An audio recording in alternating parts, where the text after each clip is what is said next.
Vamos falar sobre a janela, conhecida como janela 10x40 ou janela 10x40. Nós vamos entender esse termo. E na terça-feira que vem nós vamos falar sobre a igreja perseguida. Então hoje é uma ponte para a terça-feira que vem, que vai ser ministrada pelo pastor Afonso. E eu gostaria que vocês abrissem a Bíblia de vocês no livro de Efésios, capítulo 6. E o versículo 10. Nós vamos orar neste momento, enquanto vocês se preparam. Em seguida nós vamos mostrar alguns slides para vocês, para que nós consigamos entender direitinho o que é esse tema. E que nós possamos usar esse tema, né? Em nome de Jesus. Senhor meu Deus e meu Pai, muito obrigada, Senhor, por esse presente que era estar aqui na sua presença. Senhor, que o seu Espírito Santo seja derramado sobre o nosso coração, sobre a nossa alma, sobre o nosso espírito, abrindo o nosso entendimento, abrindo, Senhor, a nossa mente, derramando a plenitude do teu conhecimento, para que o seu nome seja glorificado no céu e na terra. Destapa, Senhor, os nossos ouvidos, Senhor, que o nosso coração esteja receptivo totalmente para ouvir a sua voz, que o nosso coração esteja totalmente aberto para ser transformado pelo teu Espírito Santo. É o que nós te pedimos e te agradecemos. Amém. Glória a Deus. Aleluias. Nós só vamos ler o versículo 10, porque depois ele vai estar projetado aqui, vai ficar mais fácil de ler. Versículo 10, o capítulo 6 de Efésios. No demais, irmãos meus, fortalecei-vos no Senhor e na força do seu poder. Amém? Pode apagar aqui, por favor? Dá para enxergar? Precisa apagar mais uma ou não? Dá para enxergar? Tá bom? Então, pode passar o próximo, por gentileza. Então tá, eu vou ficar aqui de ladinho para ficar mais fácil. O objetivo de hoje, então, é que nós vamos entender o que é essa janela 10x40 ou 10x40.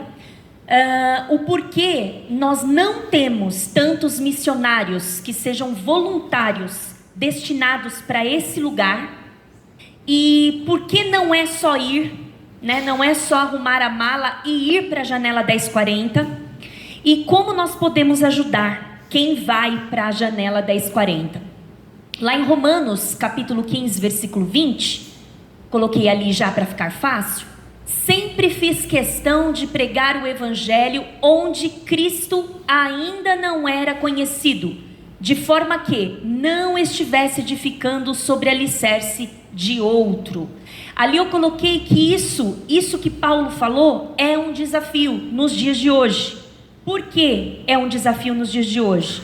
Porque é muito fácil nós evangelizarmos no ambiente que já foi plantado.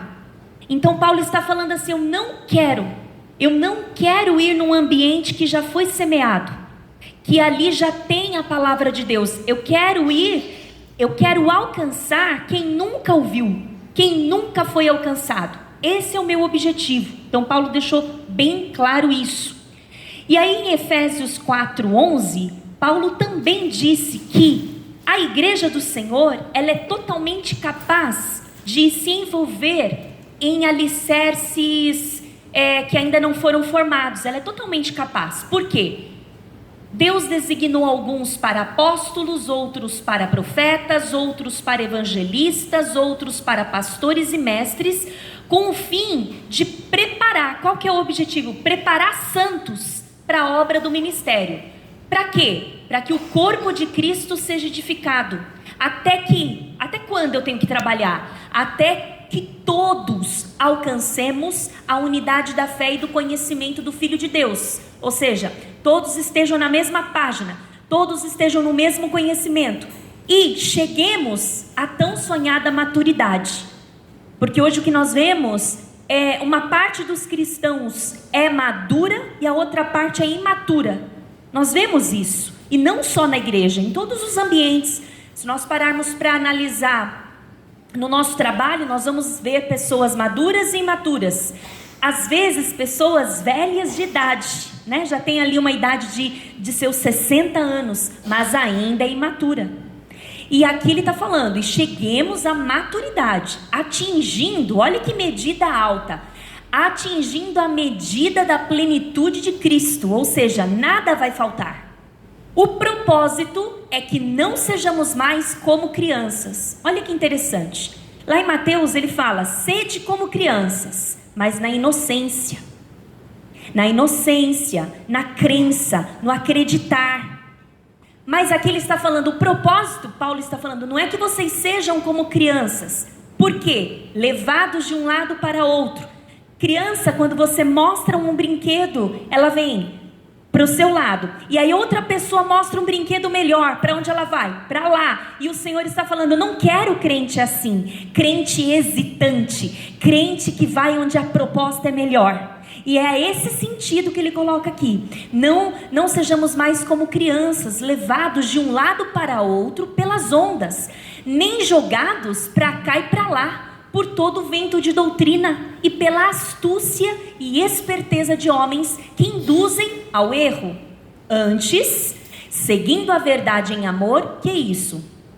Seguindo a verdade em amor. Muitas vezes o Senhor nos exorta com a verdade e nós não sentimos dor. Nós estamos aqui na igreja, estamos sendo exortados, estamos sendo advertidos e nós saímos daqui alegres, não sentimos dor, porque Ele nos adverte em amor. E cresçamos em tudo naquele que é cabeça, Cristo, ou seja, que nós tenhamos como exemplo, não o nosso irmão, imitando o nosso irmão, se o nosso irmão faz, nós faremos. Nós vamos imitar a cabeça, que é Cristo. Dele todo o corpo, ajustado e unido pelo auxílio de todas as juntas, cresce, se edifica a si mesmo, de novo, em amor, na medida em que cada parte realiza a sua função. Então, cada um de nós tem uma função específica, não só nesse campo, mas em todo o campo missionário. Nós temos o nosso lugar, ainda que nós não saiamos da nossa casa, ainda que nós não saiamos do conforto do nosso lar para irmos até a janela 10:40. Pode passar o próximo. Então aqui nós chegamos no versículo, deixa eu perguntar uma coisa, se apagar aqui fica melhor de enxergar ou tá bom? Tá bom? Tá dando para ler? Ah, tá. Então tá bom. Então vamos lá. A gente leu ali em Efésios. E aqui eu projetei Efésios para vocês. Finalmente, fortaleçam-se no Senhor e no seu forte poder. Quando Paulo escreveu esse trecho da armadura de Deus, Paulo não estava numa praia, Paulo não estava viajando, Paulo não estava em obras missionárias se divertindo, mas Paulo estava preso no pulso de um soldado, escrevendo, ditando para outra pessoa escrever a carta de Efésios. Então, quando ele fala assim, finalmente fortaleçam no Senhor e na força do seu poder, ele não estava livre, ele estava preso a um soldado. Por que é importante saber a condição de Paulo? Para ver que isso aqui é inspiração de Deus. Como que um homem amarrado a um outro homem, soldado, teve condições de escrever algo assim tão profundo, tão inspirador? E aí você vai ver que provavelmente ele olhou ali na prisão e ele começou a usar elementos da prisão para poder explicar o evangelho. O que ele estava vendo ali, o que ele entendia. Então ele falou, vistam toda a armadura de Deus para poderem ficar firmes contra as ciladas do diabo. Em outras Bíblias, contra as astutas ciladas do diabo. Por que as astutas ciladas do diabo em algumas traduções? Porque a Bíblia, ela não omite que Satanás é inteligente. Astúcia vem de inteligência. Então, as ciladas que o diabo fará para o crente, Paulo está falando aqui, são armadilhas bem planejadas. Primeiro, Deus te conhece, todas as suas fraquezas, todas as suas qualidades. E segundo lugar, Satanás te conhece, todas as suas fraquezas, todas as suas qualidades. Então ele tem tempo para planejar em que situação ele vai armar algo para você. Como foi dito aqui já no domingo, hoje também, a cilada, ela não vem para quem está já lá fora, porque ela não precisa de uma armadilha lá fora, ela já está presa lá fora. A cilada vem para cá, para aqui dentro. Nós já estamos um pouco confortáveis, um pouco relaxados no sentido de suspirar, de tranquilidade. Então Satanás, ele tem mais trabalho aqui dentro, mas nem tanto, porque para os crentes menos vigilantes é laço em cima de laço.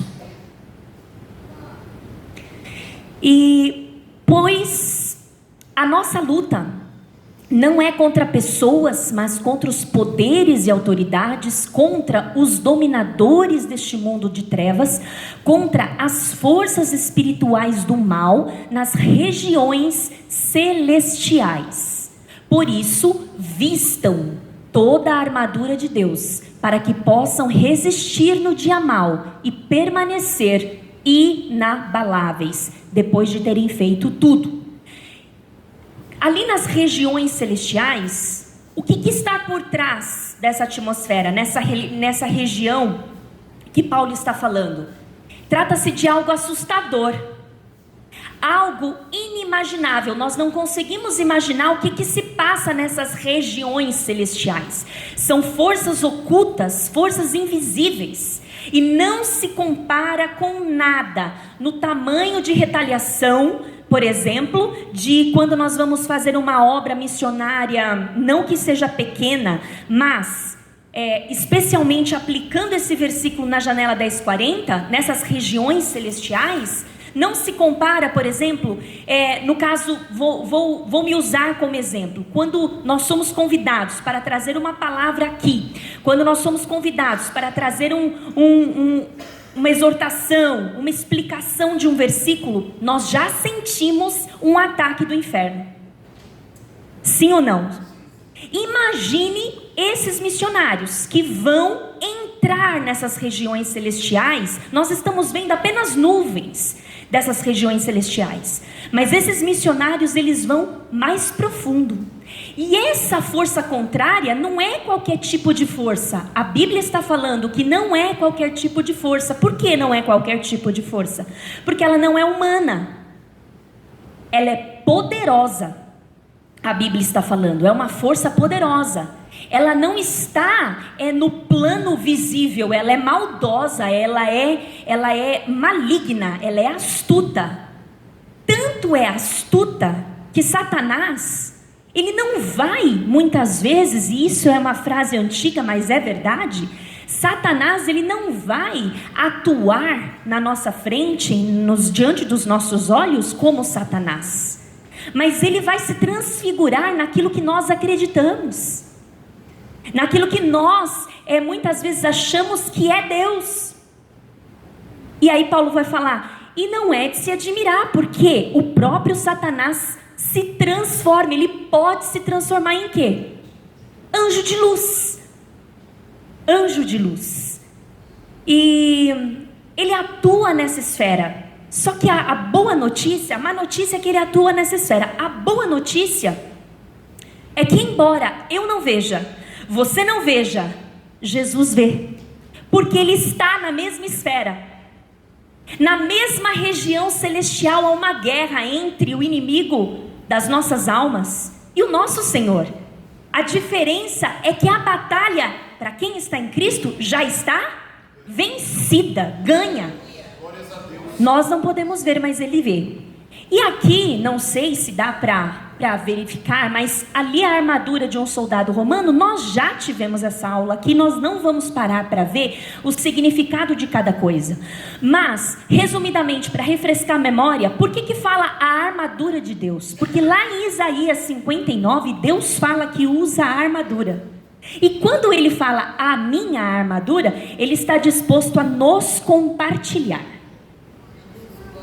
A compartilhar conosco. Então olha só, o cinto do quê? Da verdade. Por quê? Isso fazia com que o soldado pegasse as pontas dos cintos, ou melhor, da roupa, e prendesse no cinto, para que ele pudesse o quê? correr sem tropeçar.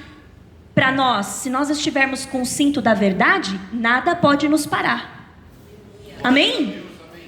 É assim que vai vestindo a armadura. Muitas vezes nós falamos, nossa, eu aprendo da armadura sempre, mas não consigo vestir a armadura.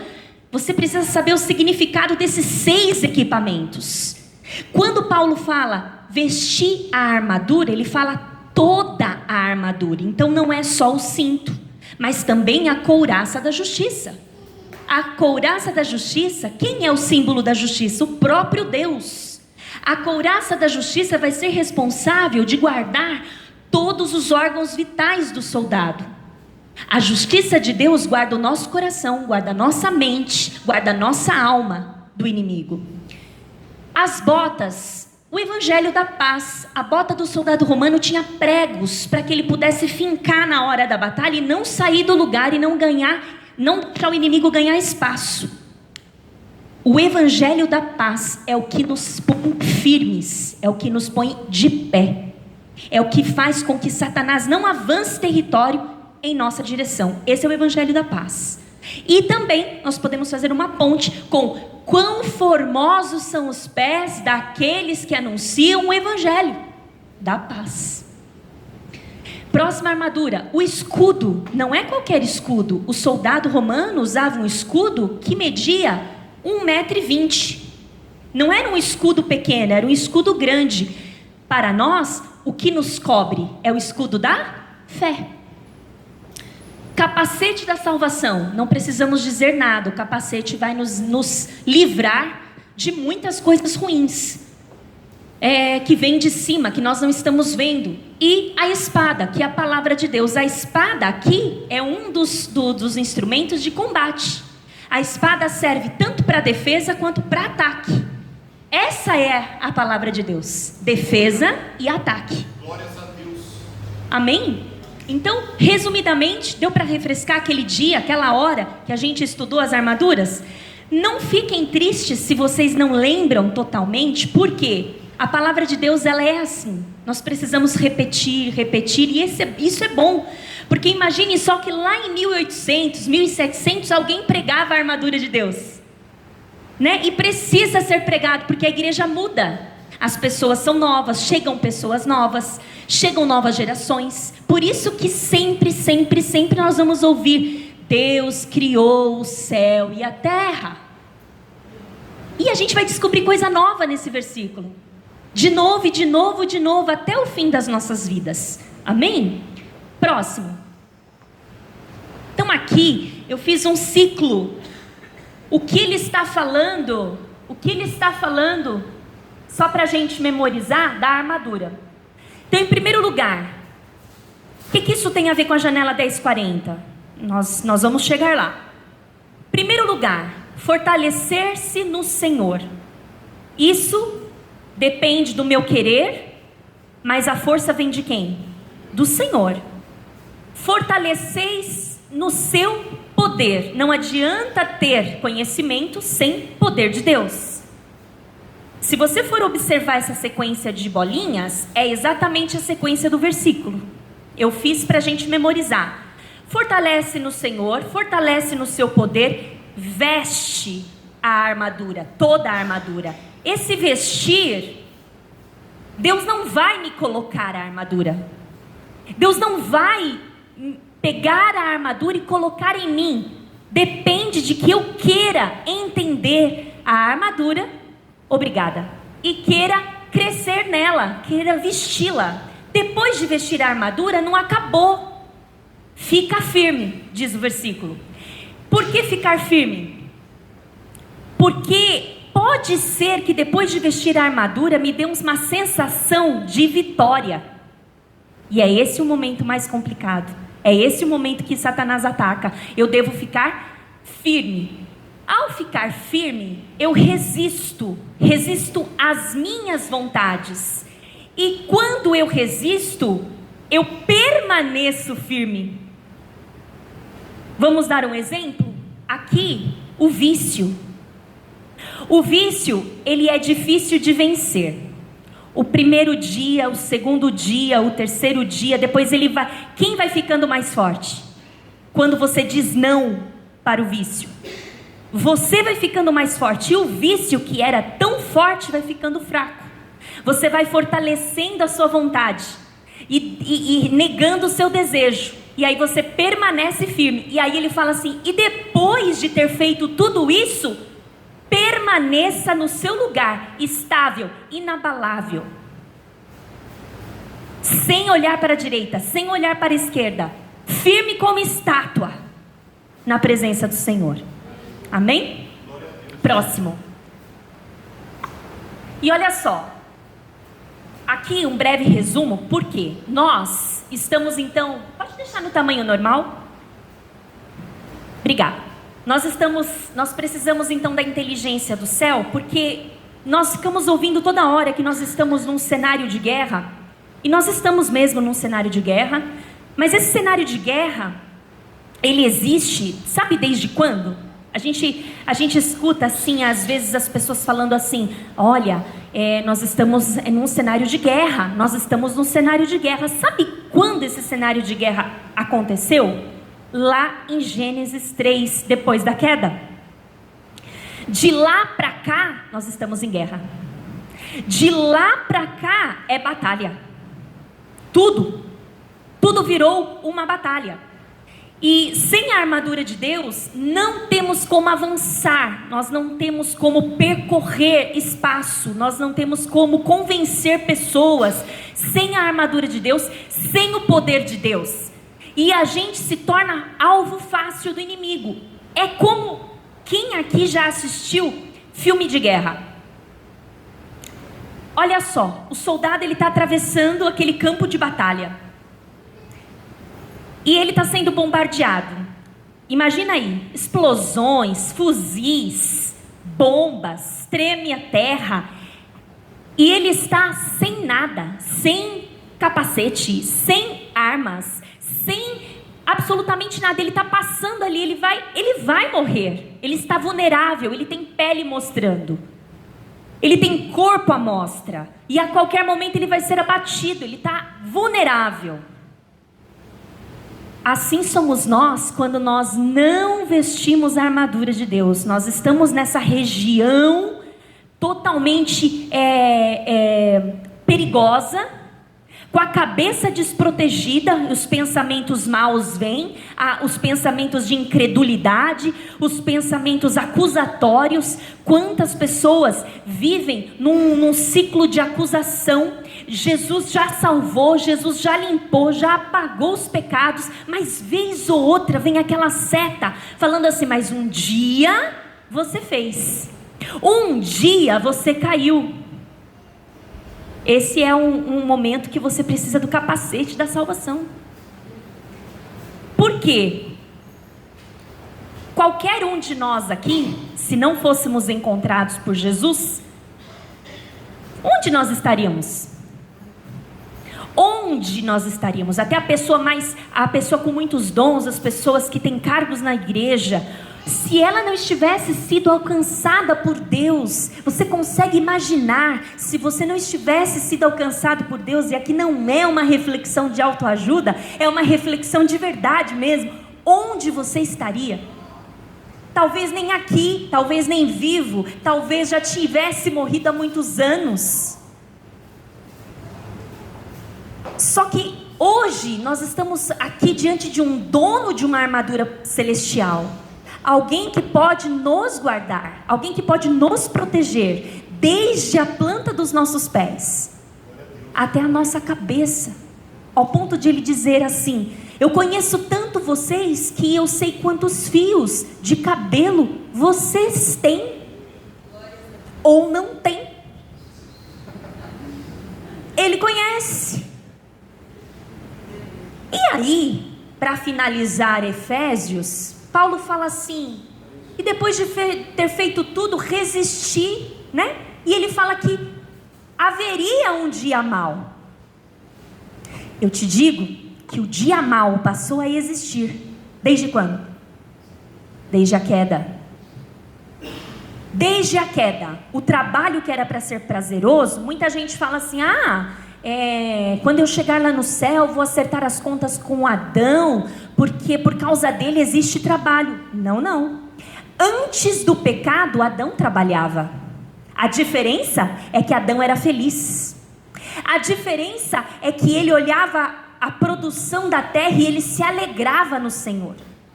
Mas depois da queda, o Senhor falou: você vai trabalhar, né? O suor do seu rosto é que vai te alimentar, e o trabalho ele vai ser acompanhado com abrolhos e espinhos. O que seria isso? O cansaço. Às vezes algo que você gosta de fazer, mas naquele dia você não está a fim de fazer. São os abrolhos e os espinhos da queda. Então o trabalho sempre existiu. Digo para você, Deus é um Deus que trabalha. Deus, Ele não dorme, Ele trabalha. E aí Paulo está falando sobre o dia mau. O dia mau existe desde aquelas épocas lá. É o dia, se você tem dificuldade, o que será esse dia mau que a Bíblia fala? Será que é o dia do juízo? O dia do juízo vai ser o dia mau ao quadrado. Mau ao quadrado. Mal ao quadrado para quem se perdeu e alegria eterna para quem se salvou. Tanto é que existe hoje no nosso meio 2 tipos de pessoas. Aquela que diz, ora vem Senhor Jesus, e aquela que diz, espere um pouquinho Senhor Jesus. Porque ela sabe que ela não pode ir agora. Então, muitas vezes a gente se pega falando, queria ir embora dessa terra. Queria ir embora. Se Deus nos ouvisse, será que o nosso destino seria o certo mesmo? Existe um motivo. O dia mau é aquele dia em que você acorda já com a artilharia do inferno inteira voltada para você. Tá? O dia mau é quando você sente que os canhões já estão apontados e vão atirar para você. Satanás, ele é no trabalho, é uma fase que você passa ali, esse é o dia mau, de muita tribulação, de muita seta, e ele não quer machucar você. Não, ele não quer te arranhar, ele quer te matar. É um objetivo, o dia mau tem um objetivo para Satanás. Por isso que o Senhor, usando Paulo, disse assim: se revista da armadura de Deus para resistir o dia mau. Esse dia mau é o dia que aquela tentação, que Satanás sabe que você é fraco, ela virá com força.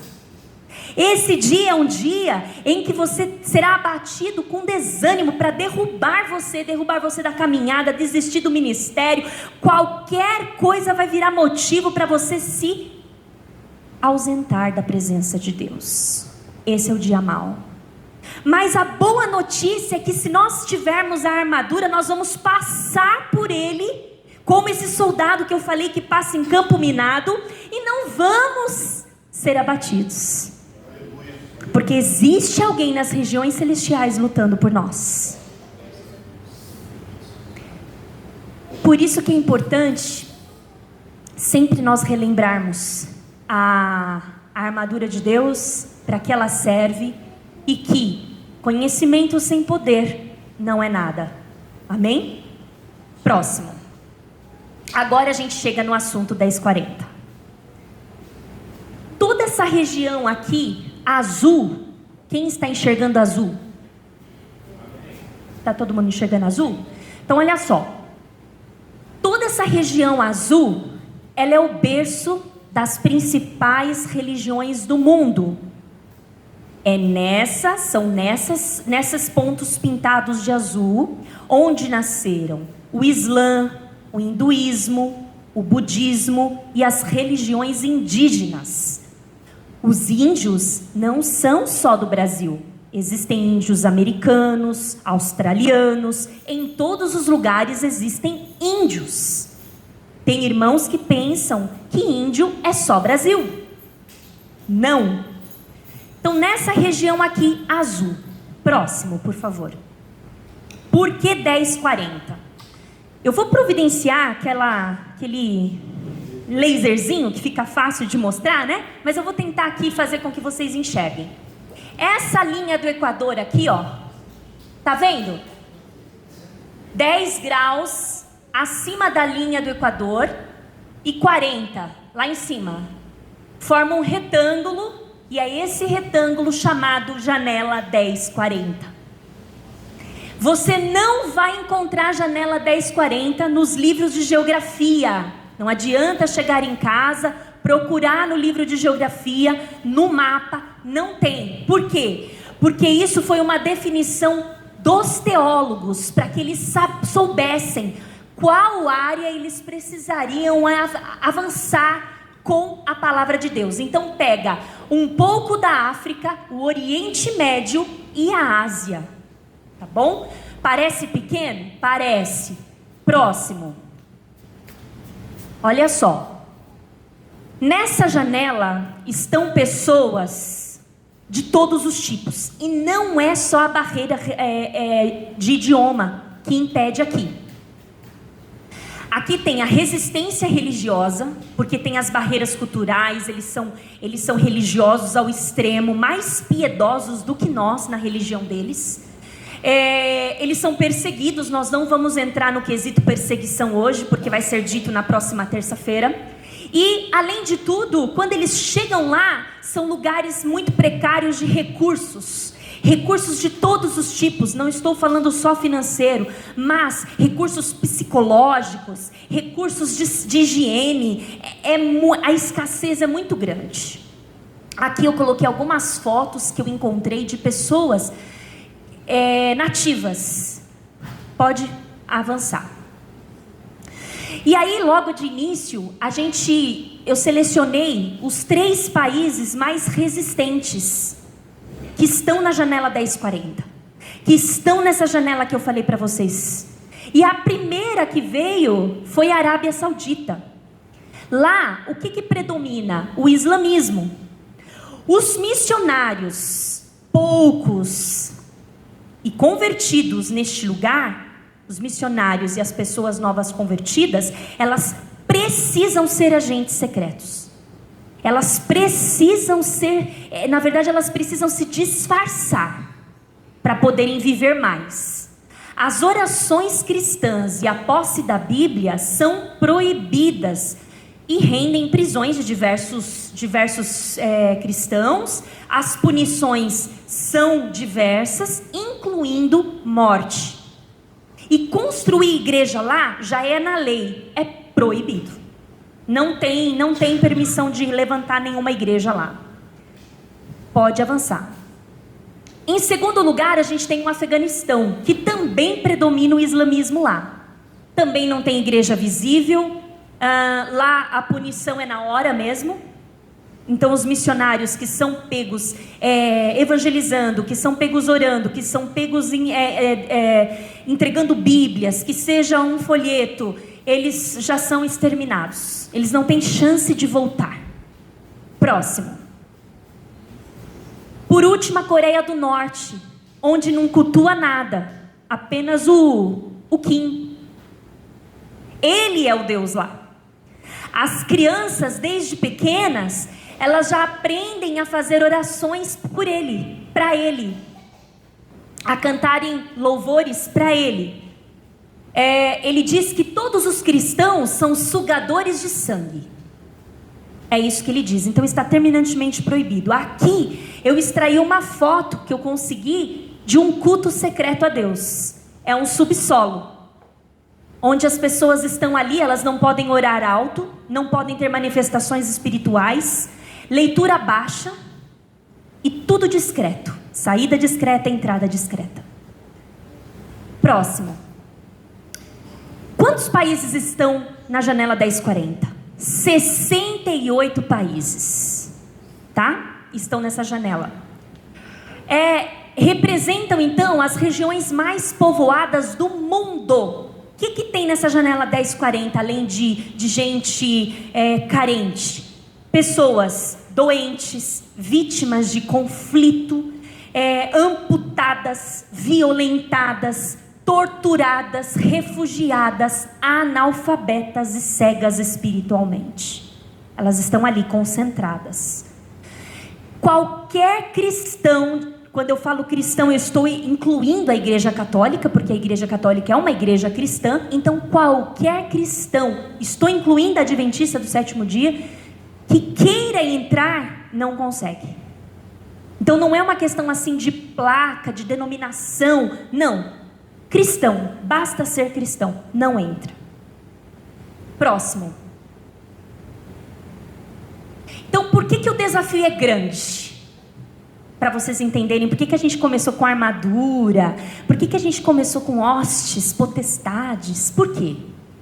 O que marca essa janela 10:40? Foi aqui o início da civilização. Foi aqui que surgiu Gênesis, na verdade. É nesse ambiente aqui, é nessa esfera aqui.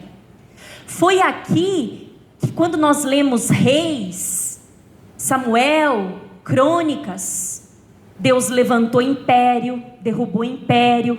Foi tudo aqui nessa região. Também foi aqui que o Mestre Jesus nasceu. Também foi aqui que ele peregrinou, morreu e ressuscitou. Foi nessa região. Olha a batalha espiritual. O evangelho já era de lá, agora ele não consegue entrar lá. Foi aqui que a gente viu a igreja primitiva.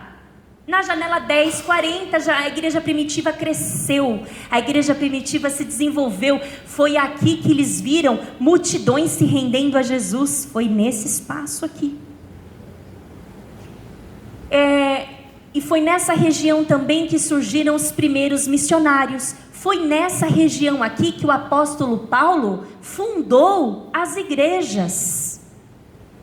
E foi nessa região aqui que a gente consegue encontrar as 7 igrejas da Ásia. Quais são elas? Coloquei ali, ó. Éfeso, Emina, Pérgamo, Tiatira, Sardes, Filadélfia e Laodiceia. Por isso que há uma guerra espiritual para entrar ali. Por isso que é difícil a pregação do evangelho ali. Entendem? Todo mundo entendeu então o que é a janela 10:40? Eu não sabia isso. Eu sabia desse lugar, mas eu não sabia dessa expressão teológica, dessa expressão entre os crentes, entre os missionários, para que fique fácil de saber onde você está indo. Eu estou indo evangelizar a janela 10:40. E quando isso acontece, é despedida. É despedida.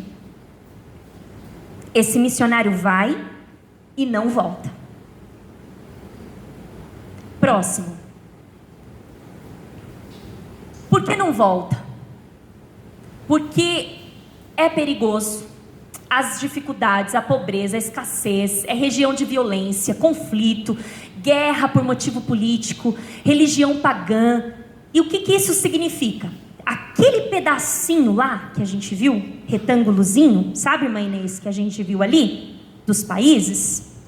Ali existem 3,4 bilhões de pessoas. E para o mundo todo, só tem 445 mil missionários, incluindo todas as igrejas, incluindo todas as denominações, apenas 445 mil missionários. Isso significa que, dividindo 3 bi por 15 mil missionários, né, no caso, que nós teríamos eles ativos para ir para esse lugar, porque dos 445 mil, apenas 15 mil vão para a janela 10:40. Não é uma missão em Orlando, não é uma missão na Flórida. Entendem? A gente hoje abre o Instagram e a gente vê pessoas lá na Disney falando em missões. Ô irmão, por favor, isso é subestimar a nossa inteligência. É muito assim, sabe? Tudo bem, pode-se dizer assim, já me disseram que evangelizar nos Estados Unidos é muito difícil porque os corações já são duros. Ok, mas você tem o que comer, você tem o que beber, você tem onde dormir. Você pode tomar um banho no final do dia. Você pode fazer grupos de evangelismo. Você pode fazer o que você quiser. Esses 15 mil missionários, não. Poucos são os que enfrentam. Então, desses 15 mil missionários, dividido por 3 bi, significam que 220 mil pessoas não foram alcançadas a cada vez que eles vão. Então, ficam sempre de fora. Nunca nem ouviram falar de evangelho. Por isso que às vezes a gente fala assim, a internet, ela acelerou a volta de Jesus. Em alguns lugares, sim, o evangelho chegou. Mas, por exemplo, na Coreia do Norte, até os meios de comunicação, a internet, são controlados. Então, nós ainda não foi divulgado para o mundo inteiro. O evangelho ainda não foi pregado para o mundo inteiro. Isso aqui prova. Isso prova. A maioria nunca foi evangelizada. E a quantidade que mora ali, na janela 1040, representa 2/3 da população do mundo. É muita gente. 2/3 da população do mundo ainda não foram evangelizados. Por que Jesus não volta logo? Está explicado? Está explicado? Próximo. O que o islamismo defende? Bom, ali a figura de Maomé. Eles são monoteístas. O que quer dizer isso? Um único Deus, não tem problema nenhum, é Alá. E eles acreditam que Maomé foi o último profeta. E acabou. É ele, e o que ele disser está no Alcorão. Eles oram. Por que eu falei que eles são piedosos? Eles oram 5 vezes ao dia, voltado para Meca. Isso é real. Isso é real. Por quê? Tenho pessoas da minha família que tiveram relacionamento com pessoas desta religião, e eles podem estar no maior pecado do mundo. Deu o horário, estende o tapete e ora. Está em adultério? Tá. Fuma. Bebe. Deu horário, estende o tapete, ora. 5 vezes ao dia, voltado para Meca. Terceiro ponto interessante. Claro que tem muitos pontos do islamismo. Nós ficaríamos aqui muito tempo, mas eu destaquei os principais. Caridade. Doação de uma parte da renda para todos os necessitados. Jejum durante o Ramadã. Aqui o Ramadã. Ramadã ocorre uma vez ao ano, dura de 29 a 30 dias. Como que funciona? Não adianta falar que está em jejum e acordar depois do sol. Não. O Ramadã, eles têm que acordar com o sol durante 30 dias, entregar o jejum no pôr do sol daquele dia. Durante esses 30 dias, durante esse momento de jejum, proibido comida e bebida. Então, esse período do nascer do sol até o pôr do sol, sem comida e sem água. Inclusive, relações sexuais. Objetivo. Por que eles fazem o Ramadã? Para eles alcançarem o que a gente pede aqui tanto para o Senhor. Domínio próprio. Porque eles acreditam que quanto mais a gente mata, que eu falei, quanto mais a gente disciplina a carne, mais o espírito fica forte. Gente, o islamismo entendeu isso. O islamismo entendeu isso. Purificação espiritual e maior compaixão dos pobres. Por último, pelo menos uma vez na vida, se possível, é importante que um fiel faça uma peregrinação até Meca para conhecer o templo. Tá vendo esse templo? Essas pessoas foram lá pela primeira vez para prestarem adoração. Aqui como eles oram, e é exatamente assim. Tira o sapato, estende o tapete, coloca a roupa, tá com a vida toda estragada, mas 5 vezes ao dia, isso é real. E o cristianismo? Tem tempo estipulado, Carol, nessa oração? Boa pergunta, não sei te dizer. Não sei te dizer, mas sei que é uma adoração completa e voltada à Meca. Não sei se tem um tempo estipulado, mas as vezes que isso tem que acontecer são 5 vezes. Aqui, às vezes, o pastor, ele se desgasta pedindo para que os crentes entrem no relógio de oração. Praticamente, a gente oferece suborno. Entra no relógio de oração, Deus vai te abençoar. Entra no relógio de oração, Deus vai mudar a sua vida. Tem que falar um monte de coisa para o crente entrar no relógio de oração. Próximo. Hinduísmo. Bom, aqui é diferente do outro.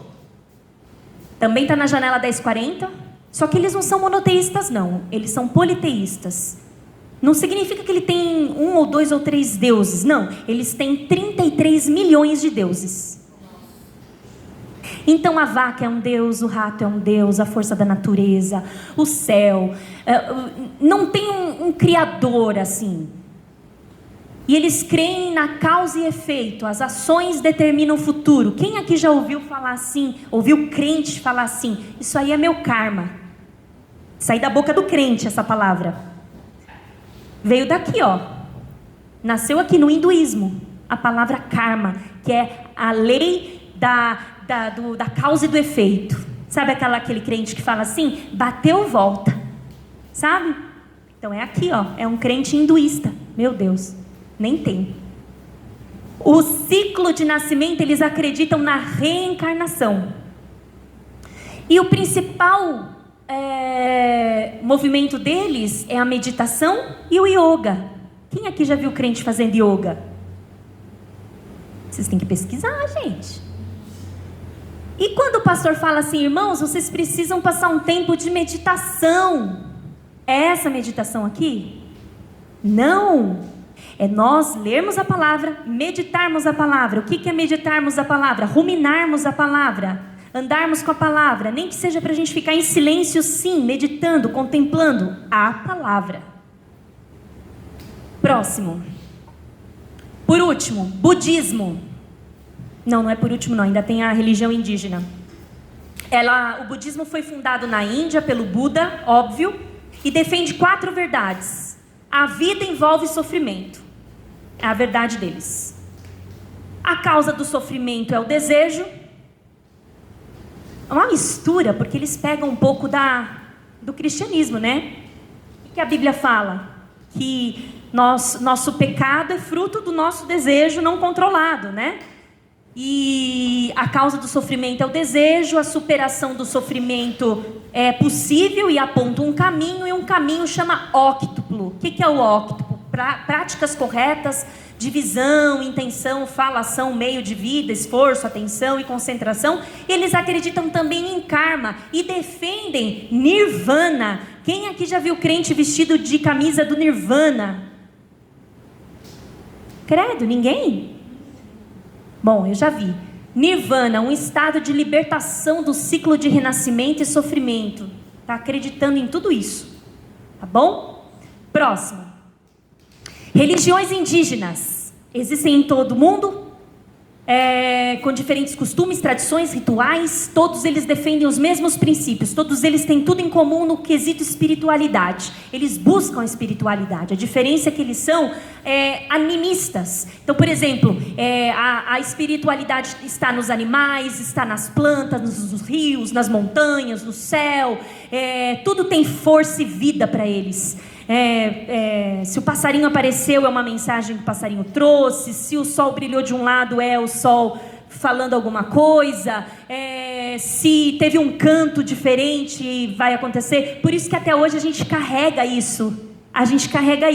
Quem já ouviu dos antigos, e não é pecado, é coisa antiga, de dizer assim, nossa, passarinho cantou de tal jeito, vem chuva aí.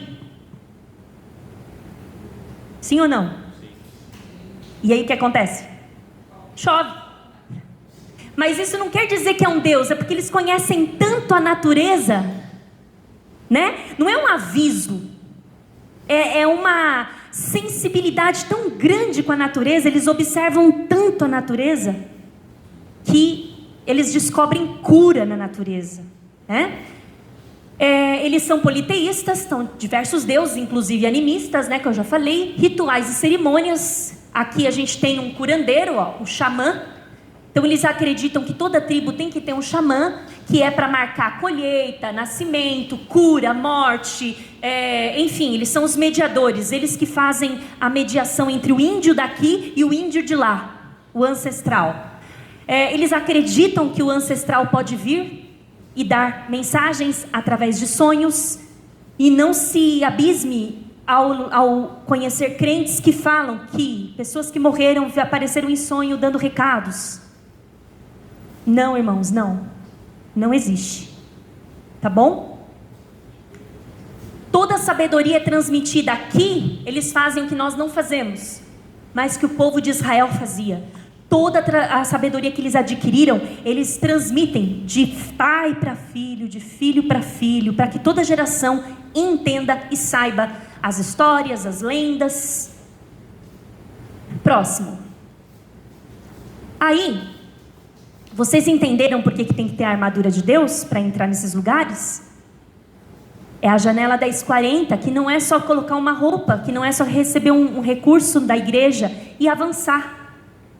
Quem vai para a janela 1040 dificilmente volta. Dificilmente volta, é despedida. É assim, ó, vou ali morrer por Cristo. É mais ou menos assim. E após entendermos, os irmãos entenderam que é a janela 1040? Agora quando alguém ouvir falar, vai saber? Sim, tá claro? Então, a barreira que existe ali, a gente pode fazer a ponte lá com Efésios que a gente leu, ela está numa região que nós não enxergamos, que são fortalezas malignas, são armas mesmo de Satanás. E aí a gente entende que a luta não é contra as pessoas, não é contra os poderes e autoridades, contra o Kim lá da Coreia do Norte. É contra o mundo das trevas mesmo, que o mundo já está no maligno, então é difícil de entrar. Irmãos, se aqui, onde nós temos a liberdade plena, é difícil nós convencermos uma pessoa, imagine lá, onde nós temos a dificuldade da língua, nós temos falta de recurso, nós temos falta de amparo da igreja, nós temos que fazer tudo secretamente, nós não temos bíblias suficientes, nós não temos inários suficientes, nós não temos igreja, muito menos microfone. Aqui, se a gente pegar uma caixa de som e colocar ali na frente da Bonarte, tá tudo bem. O máximo que vai acontecer, alguém fala assim, olha, abaixa o som, vai um pouquinho para lá, vai um pouquinho para cá, quando for meio-dia você desliga. Lá não, lá é assim, já se prepara, você vai morrer. Entende, irmãos?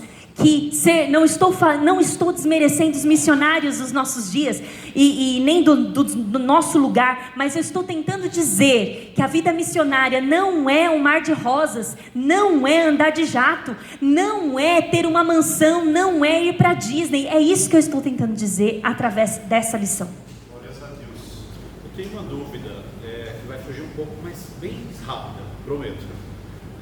Uma das principais dúvidas, e a gente pega lá no berço da civilização mesmo, ali no Mediterrâneo, você vai ver que o politeísmo, inclusive Arão, pai de Abraão, né, ele era politeísta, e a gente tem também, até na civilização egípcia, a adoração a coisa que era a agricultura, né? Agricultura dava politeísmo, rio e tal, Nilo e tal. E um tempo para cá, a gente não tem acesso à janela 1040, mas ao mesmo tempo, essas pessoas elas estão diante de um cenário interno onde elas podem fazer o bem mesmo estando numa situação dessa, de repressão, né?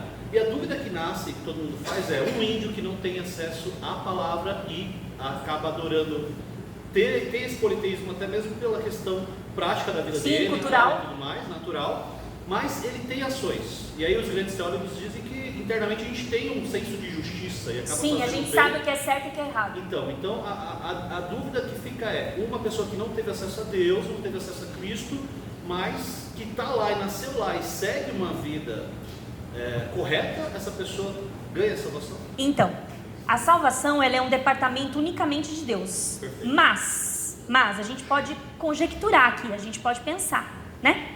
Então veja só, o ladrão da cruz, ele não teve chance de batizar, ele não teve chance nenhuma.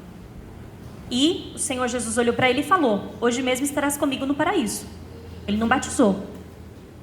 Esse é um ponto. Segundo ponto, quem nunca teve acesso ou teve acesso pela metade vai ser julgado, porque todos serão julgados, não importa. Vai ser julgado pela luz que recebeu. Deus é justo. Deus não vai cobrar de uma pessoa aquilo que ela nunca soube, aquilo que ela nunca teve a chance de descobrir. O pouco que ela descobriu é que vai servir de julgamento para ela. E os atos dela. Aí é Deus que vai julgar. Deus é um Pai misericordioso que jamais ele vai cobrar algo de alguém que antes não tenha sido ensinado, que antes não tenha sido advertido. Por isso que eu digo para você que os principais que estarão lá na frente do Senhor são os crentes, somos nós. Porque nós temos toda essa chance, toda essa oportunidade. Nós vimos, nós sentimos, nós cantamos, nós adoramos, nós lemos, nós temos uma infinidade de Bíblias, nós temos acesso à internet, nós podemos comprar livros, nós temos pastores ao nosso acesso. Não é um pastor que se esconde, é um pastor que está sempre disponível. Então para nós não tem desculpa. Entende a diferença? Perfeito. Tudo bem? Mais alguém tem uma pergunta? Não? O islamismo nasceu de Israel mesmo? Olha, Jonas, não sei te dizer. Não sei dizer a origem do islamismo, mas por quem? Quem encabeçou o islamismo? Mas o que eu posso te dizer é que ali naquele lugar foi o berço das principais. Então primeiro ali o Senhor criou a humanidade ali. Ali foi o berço da principal civilização. E dali eles deturparam tudo, né? Mas a origem, quem da Bíblia puxou o islamismo, eu não saberia te dizer, teria que pesquisar. Mas tem os profetas Abraão. Exatamente, mas a origem, né? Quem que instituiu o islamismo? Nós vemos as práticas. E nós vemos até como que Deus é bondoso. Deus poderia ter escolhido um povo que não fosse politeísta. Mas Deus pegou justamente Abrão, um cara politeísta, que nunca tinha ouvido falar em Deus. E por que ele foi justificado pela fé? Bem lembrado. Por que ele foi justificado pela fé? Um cara que adorava deuses. De repente, ouve uma voz e fala assim: sai da tua terra e da tua parentela. Gente, ele nunca tinha visto, ele nunca tinha ouvido, a vida dele era essa. Deuses, deuses, deuses. O que ele faz? E vai. Além do que a imagem de um Deus físico era importante. Ele não tinha, mas ele não tinha, era invisível. E ele foi, largou a terra, largou a parentela, largou o seu pai. Ele não se despediu, ele não pôde ver seu pai morrer. Ele foi embora, crendo, e dele surgiu uma grande nação.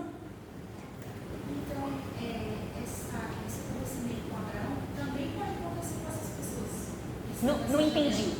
Esse acontecimento Sim, com Abraão, sim, completamente. e daí entraria a questão dos muitos são chamados e poucos escolhidos ou não? Aplica-se, mas muitos são chamados, mas poucos escolhidos. Eu atribuo isso para a nossa vivência aqui, porque nós temos mais clareza. O que eu acho que tem que ficar claro para nós é que cada um vai ser julgado pela luz que recebeu. Então, lá no Nordeste, nós vamos chegar lá no interior, os meus tios de Santa Catarina, que já são velhinhos, que a única atividade radical é sair no quintal. O que Deus tem para essas pessoas? Isso é para a gente pensar, né? Por exemplo, a Igreja Congregação Cristã diz que ela é o único caminho para o céu. E quem veio antes da Congregação Cristã e morreu? Foi para o inferno? Tem que pensar. E antes, como foi? Para onde foram? Então, a gente não pode pegar um versículo e julgar uma pessoa. A gente não pode pegar um versículo e julgar todo mundo, porque Deus é diferente. Deus, Ele nos vê. Olha como que Deus nos vê. Deus nos vê de cima, Deus nos vê por baixo, Deus nos vê de lado e do outro lado. Nós não, nós só temos um ângulo. Deus nos vê de vários ângulos. Então, por exemplo, quando uma pessoa toma uma decisão por Deus, por aceitar o Senhor, Deus não está vendo só o exterior dessa pessoa, Deus está vendo o interior dessa pessoa, o quanto ela se entregou, o quanto ela está dedicada, ou é apenas fachada. Deus conhece todos os ângulos das nossas vidas. Então sim, muitos serão chamados e poucos escolhidos. Isso eu posso até mencionar pelos nossos dias mesmo. Aquele dia vai ser um dia de grande surpresa, onde nós vamos falar, pessoas que nós tínhamos certeza que estariam lá, não estarão. E aqueles que nós falávamos, esse irmão aí, ó, vai estar lá. Vai ser um dia de muita surpresa, tanto para quem prega quanto para quem ouve. Vai ser um dia de surpresas. Sabe aquele meme passada, dobrada? Então, é o que muita gente vai ficar. Tô passado que essa pessoa vai ser salva. Deus, como assim? Ontem teve um ocorrido que deixou o pessoal do projeto assim, bem apreensivos, né? Porque os meninos foram fazer lição na rua e teve um atropelamento, né? De uma moça, e os meninos tornaram, parou para tentar socorrer. E os meninos desceram e ela estava viva, né? Era uma moça. E é uma das pessoas que a gente evangeliza. E ela ainda estava com vida, e ali todos pensaram, né? Senhor, né? Começaram a orar e interceder para que o Senhor fizesse a vontade dele, querer dele. Aí a nossa pergunta é: todas as segundas que nós vamos, será que ele ouviu, se arrependeu, a palavra penetrou? Então aí ela faleceu, ela faleceu. E nós ficamos com esse questionamento.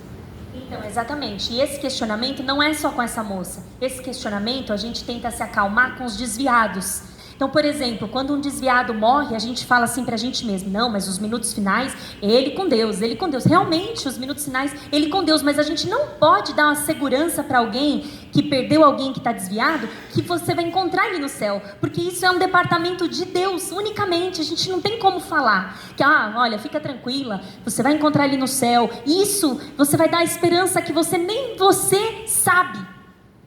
Entende? É diferente, né, Carol? É... Ele não ouviu, ele não teve acesso, mas porque ele rejeitou. Exatamente. Até chegaram ali para falar, não. Ele não tem o conhecimento, mas porque ele rejeitou. Aí é diferente para ele. Totalmente diferente para ele.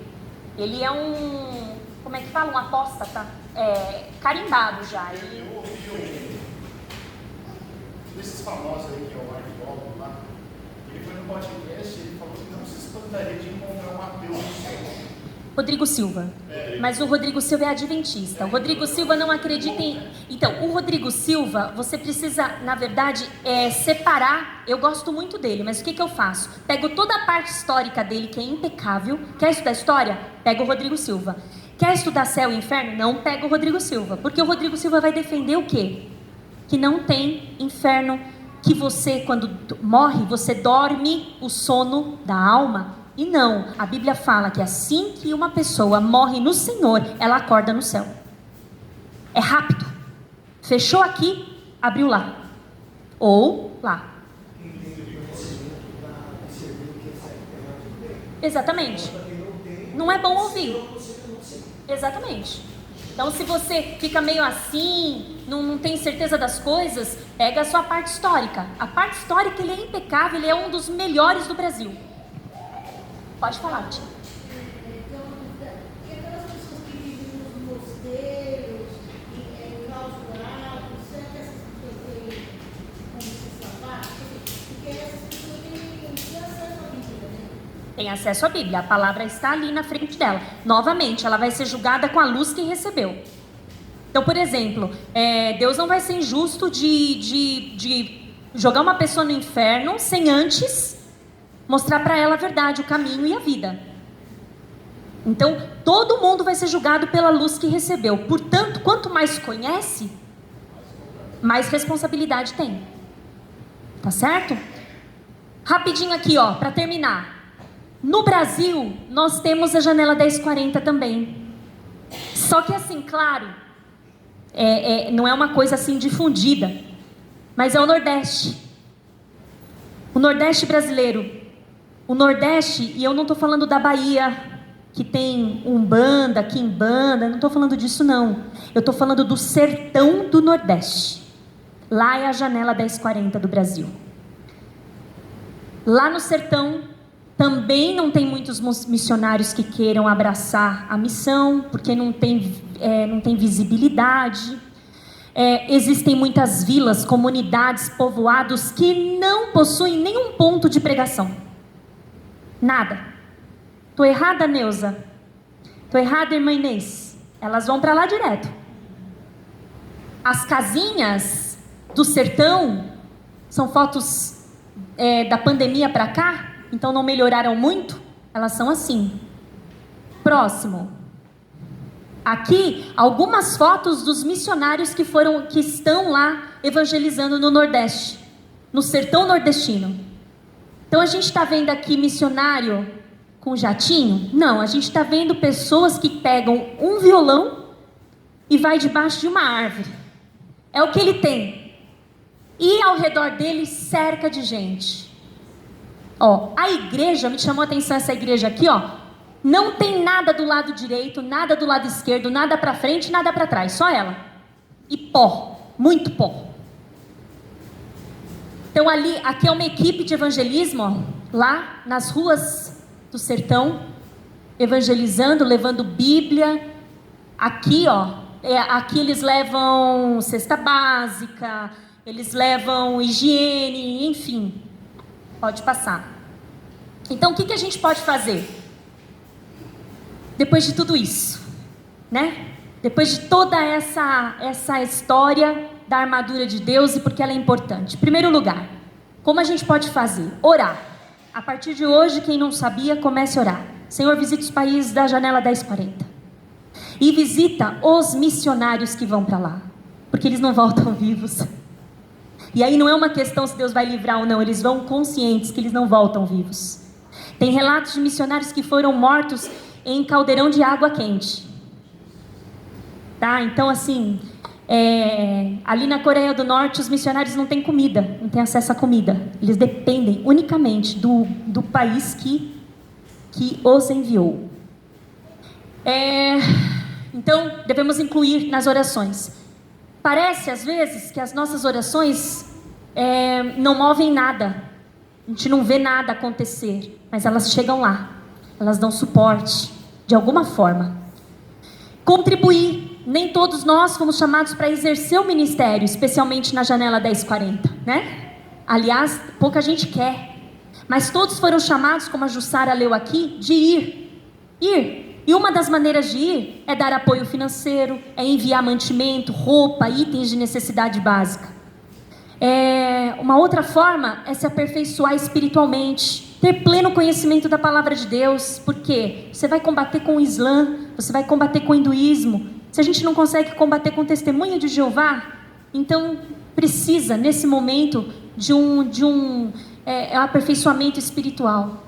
E a parte que chama a atenção é o aperfeiçoamento profissional. A maioria desses missionários que adentram a janela 1040, não é assim, ó, oi, eu sou missionário, quero entrar aqui. Não, oi, eu sou médico.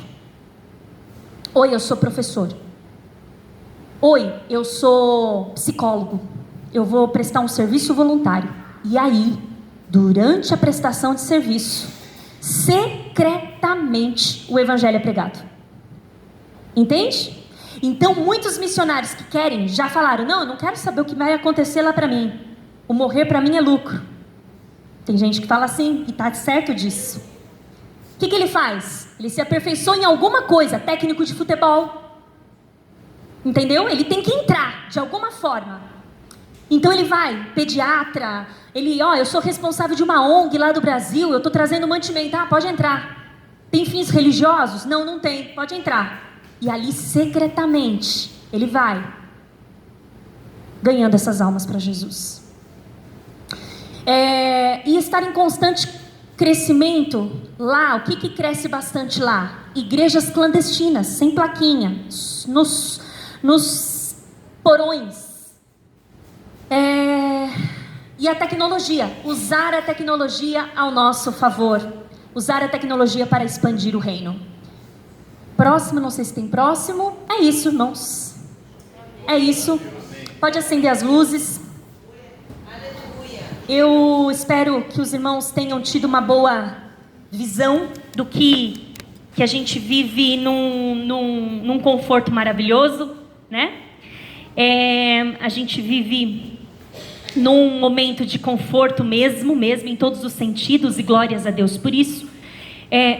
Deus, ao trazer esse ensino, Deus não quer que saiamos daqui falando assim: eu vou para uma missão suicida e eu vou ser um missionário na janela 1040. Sabe por quê? Quando eu olho para a direita, tem uma janela 1040. Quando eu olho para a esquerda, tem uma janela 1040. Pode ser meu vizinho, pode ser minha família, pode ser em qualquer lugar, eu posso agir. Então, irmãos, tem lugar para todos, né?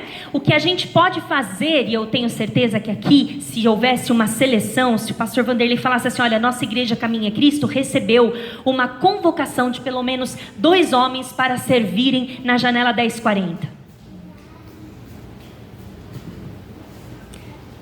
E não vou julgar.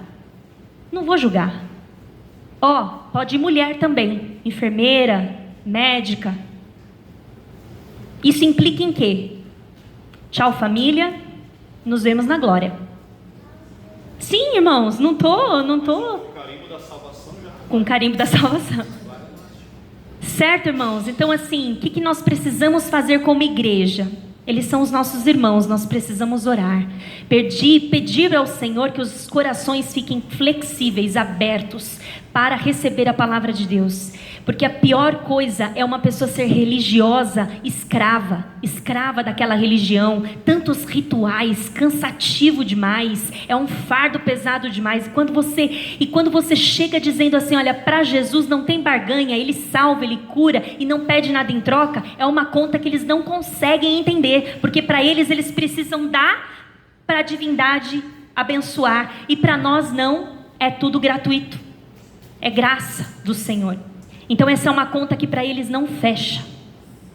Então que nós possamos apresentá-los em oração quando nós estivermos aí lembrando e apresentando, e se tiver alguma obra missionária que se nós não pudermos ir, nós podemos ajudar de alguma forma, né? De algum jeito.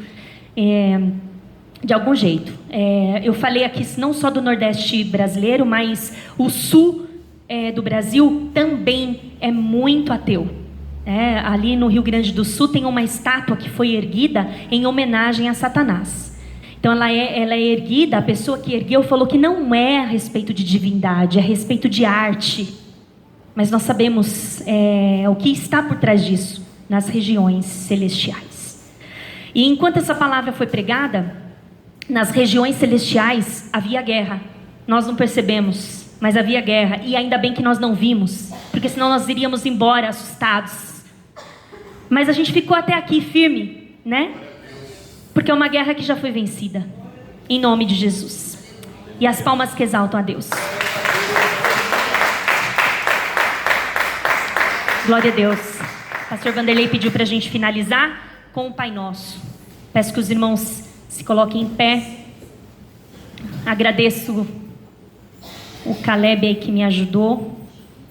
Muito obrigado, Daniel, que veio correndo da empresa para me ajudar também, porque é um recurso que a gente não usa muito, né? Então, eu preciso aprender também para eu não sobrecarregar os meninos aí, né? Vamos orar então. Pai nosso que estás no céu, santificado seja o seu nome, venha a nós o teu reino, seja feita a tua vontade, assim na terra como no céu. O pão nosso de cada dia nos dai hoje, perdoai as nossas dívidas, assim como nós perdoamos os nossos devedores. Não nos deixeis cair em tentação, mas livrai-nos do mal, porque teu é o reino, o poder e a glória, para sempre. Amém. Palmas que exalta Jesus.